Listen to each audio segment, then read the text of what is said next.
Bismillahirrahmanirrahim. Hamim.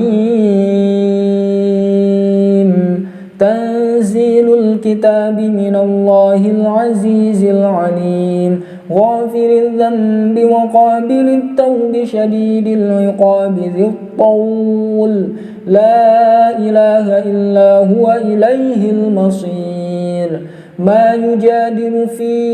آيات الله إلا الذين كفروا فلا يغررك تقلبهم في البلاد كذبت قبلهم قوم نوح والأحزاب من بعدهم وهمت كل أمة برسولهم ليأخذوه وجادلوا بالباطل ليدحضوا به الحق فأخذتهم فكيف كان عقاب وكذلك حقت كلمة ربك على الذين كفروا أنهم أصحاب النار الذين يحملون العرش ومن حوله يسبحون بحمد ربهم ويؤمنون به ويستغفرون للذين آمنوا ربنا وسعت كل شيء رحمة وعلما فاغفر للذين تابوا واتبعوا سبيلك وقهم عذاب الجحيم ربنا وأدخلهم جنات عدن التي وعدتهم ومن صلح من آبائهم وأزواجهم وذرياتهم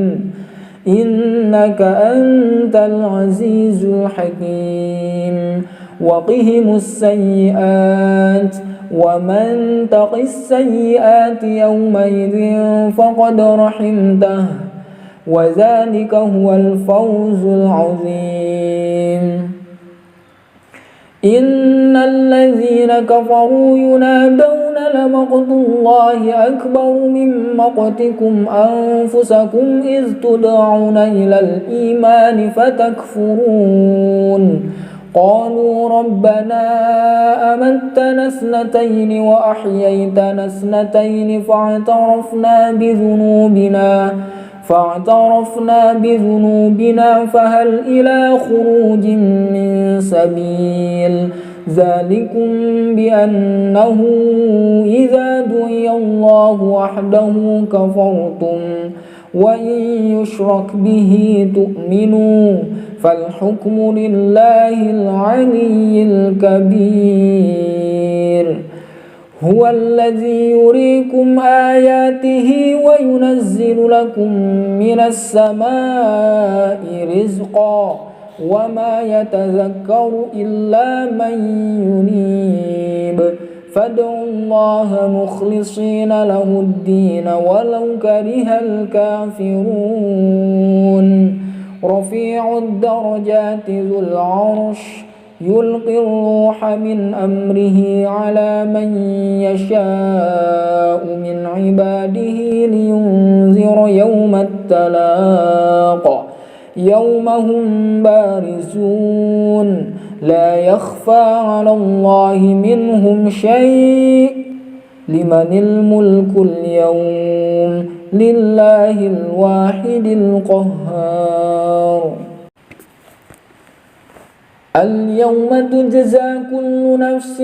بما كسبت لا ظلم اليوم إن الله سريع الحساب وأنذرهم يوم الآزفة إذ القلوب لدى الحناجر كاظمين ما للظالمين من حميم ولا شفيع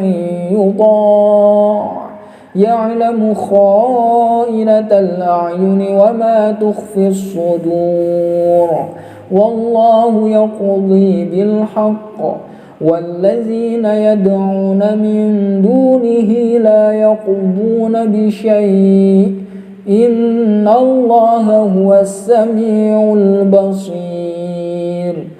أولم يسيروا في الأرض فينظروا كيف كان عاقبة الذين كانوا من قبلهم كانوا هم أشد منهم قوة وآثارا في الأرض فأخذهم الله بذنوبهم وما كان لهم من الله من واق ذلك بأنهم كانت تأتيهم رسلهم بالبينات فكفروا فأخذهم الله إنه قوي شديد العقاب. صدق الله